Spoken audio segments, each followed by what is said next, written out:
बिस्मिल्लाहिर्रहमानिर्रहीम। शुरू करते हैं अल्लाह ताला के बाबरकत नाम से जो बड़ा मेहरबान और निहायत रहम करने वाला है। हमारे इस चैनल के सुनने और देखने वाले तमाम मुअज़्ज़िज़ मेहमान गिरामी को हमारी तरफ से अस्सलाम वालेकुम। शुरू करते हैं आज की वीडियो अहम तरीन मालूमात के हवाले से। सऊदी अरब में हुंडी के जरिए रियाल भेजने के नुकसानात व अफादियात। गैर मुल्की के बाद अब सऊदी भी झूठे मतलूब में फंसने लगे। इन खबरों की तफसील में जानने से पहले आप सब लोगों से गुजारिश है कि हमारे इस चैनल को सब्सक्राइब कर लें और बेल आइकन को दबाना हरगिज मत भूलिए ताकि हर नई आने वाली वीडियो का नोटिफिकेशन आप तक बाहम पहुंच सके। तो शुरू करते हैं आज की वीडियो की तफसील। सऊदी अरब में रहने वाले मुख्तलिफ मुकीम परदेसी भाई जो कि हुंडी के जरिए पैसा भेजते हैं उनको आगाह करते चलें कि इसके नुकसानात क्या हैं। बज़ाहिर तो उनको ये फ़ायदा नज़र आ रहा होता है कि उनके इकामे के बगैर बिना इकामा यूज़ किए उनकी ट्रांजैक्शन जो है उनको पाकिस्तान में मिल रही है। पहली बात तो यह है कि 2 से 3 रियाल या 1.5 रियाल एक तो करेंसी रेट कम होता है, क्योंकि जितनी भी बैंकें हैं इसमें सऊदी अरब में उनका रेट करीबन कोई 73.91 से लेके 74.71 तक ऐसे अप डाउन होता रहता है। तो उनमें चार्जेस होते हैं। अगर आपकी ट्रांजैक्शन 400 रियाल से कम है तो फिर आपको उसकी ट्रांजैक्शन फीस जो होती है वो देनी पड़ती है और 15% जो टैक्स है गवर्नमेंट का वो देना पड़ता है। अगर 400 से आपकी ट्रांजैक्शन ज़्यादा है तो फिर वो आपके फ्री ऑफ कास्ट जाती है ट्रांजैक्शन, बिल्कुल उसके कोई चार्जेस नहीं होते। और जो बिन यल्ला वगैरह या ऐसी कोई बैंकें हैं या जैसे मोबाइल पे, इनसे आपको ना अच्छा रेट मिलता है। लेकिन लोग हुंडी को तरजीह देते हैं कि हमारा इकामा यूज़ नहीं होगा गवर्नमेंट, ताकि कल को कुछ बात ना करे, पूछे ना। तो आप लोग अपने इकामे के हिसाब से पैसे अगर भेजते हैं 2 से 3 हज़ार तक तो उसमें कोई इशू नहीं है, नहीं गवर्नमेंट आपसे सवाल जवाब करती।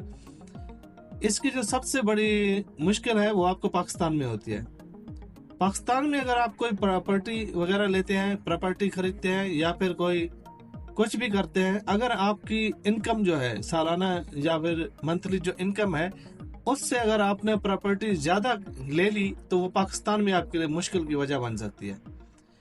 बिलफर्ज अगर एक बंदा यहाँ पे 1 लाख कमा रहा है, वो 1 लाख घर भेज रहा है, तो साफ ज़ाहिर है वो 1 लाख पूरा सेव नहीं हो रहा, उसमें से खर्च भी हो रहा है।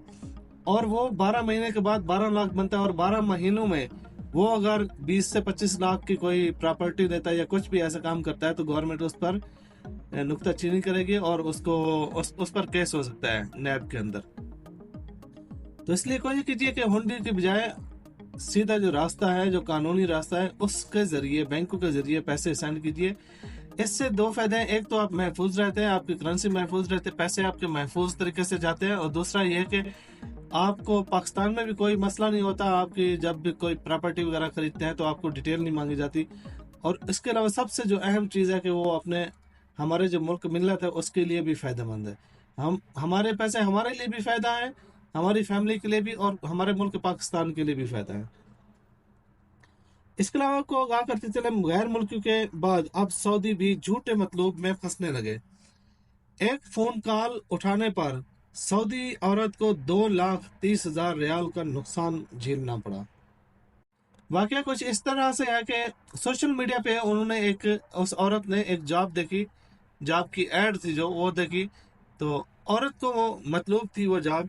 तो उसने उस नंबर पे कॉल मिला ली और उनके साथ बातचीत किया कि मुझे जॉब चाहिए। उनने इसकी क्वालिफिकेशन वगैरह सारी मालूमात ली और उसके बाद इनको बोला कि हम आपको बताएंगे। फिर अगले दिन इनको कॉल आती है कि हाँ आप हमारे इस जॉब के लिए एलिजिबल हैं, आप सिलेक्ट हो गई हैं, तो हमें कुछ डॉक्यूमेंट्स रिक्वायरमेंट और चाहिए, तो वो आप हमें यहाँ पे प्रोवाइड करें ताकि हम आपकी रजिस्ट्रेशन कर सकें। तो औरत ने जैसे जैसे वो कहते गए वो बताती गई। लास्ट में उन्होंने जब बोला कि इसका एक OTP कोड आएगा आपके नंबर पे, तो प्लीज़ वो हमें बताइए। जिस पर औरत चौंक गई। औरत ने सवाल किया कि OTP कोड क्यों चाहिए आपको?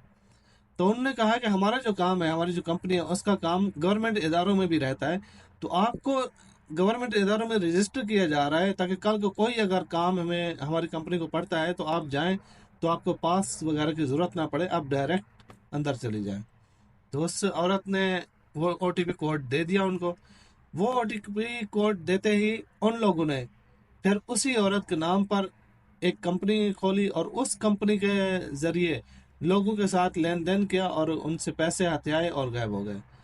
اور بعد میں جب جن لوگوں سے پیسے لیے ہوئے تھے ان لوگوں نے اس کمپنی پر کیس کیا تو کمپنی اس عورت کے نام پر نکلی، تو پولیس نے کال کیا کہ آپ کے نام پر ایسے ایسے کمپنی ہے، آپ نے اتنا پیسہ لیا ہوا لوگوں سے اور آپ پر یہ مطلوب ہے، اور 2,30,000 روپے کچھ رقم بن رہی تھی، یہ آپ جمع کرائیے۔ عورت نے بارہا کوشش کی، ٹیلی ویژن پہ بتایا، انٹرویوز دیے، اور ادھر جا کے اس نے وکیل بھی لے کے گئی، جو کچھ بھی کیا، لیکن اس کی بات نہیں مانی گئی۔ اس نے بتایا کہ میرے ساتھ فراڈ ہوا ہے، میرے ساتھ ایسے ایسے کال اسکیم ہوا ہے، لیکن عدالت جو ہے اس کی سٹوریوں کو نہیں مان رہی، کیونکہ عدالت ثبوتوں کے ساتھ چلتی ہے۔ اس کے پاس شاید کوئی ایسے ثبوت نہ ملنے کی وجہ سے اس کو 2,30,000 کا نقصان جھیلنا پڑا۔ تو اس لیے کوئی بھی ان نون کال، انجان کال آتی ہے، خاص طور پہ جو فیس بک پہ ایڈز ہوتی ہیں یا پھر موبائلز وغیرہ کی یہ جو ایڈز ہوتی ہیں، لیپ ٹاپ، سستے موبائل، یہ ان سے بچیے۔ فیس بک پہ سب سے زیادہ جو اسکیم ہوتا ہے، تو اپنے آپ کو محفوظ رکھیے۔ ان ہتھ کنڈوں سے بچنے کے لیے کسی بھی ان نون کال کو پک نہ کریں، کسی بھی ان نون نمبر کو پک نہ کریں۔ اگر کر بھی لیں تو کسی بھی صورت کسی بھی بندے کو اپنا او ٹی پی کوڈ نہیں دیں۔ اگر وہ بولتا ہے کہ میں پولیس والا ہوں یا ایسی کوئی چال چلتا ہے، تو آپ قریب موجود، یہاں پہ تو چپے چپے پہ پولیس کی گاڑی جا رہی، قریب موجود پولیس کے کسی اہلکار کو روک کے اس سے بات کرا دیں، تاکہ آپ کو کنفرم ہو جائے کہ وہ پولیس والا ہے بھی کہ نہیں۔ تو اب تک کے لیے اتنا ہی، اجازت دیجیے، اللہ حافظ، اللہ نگہبان۔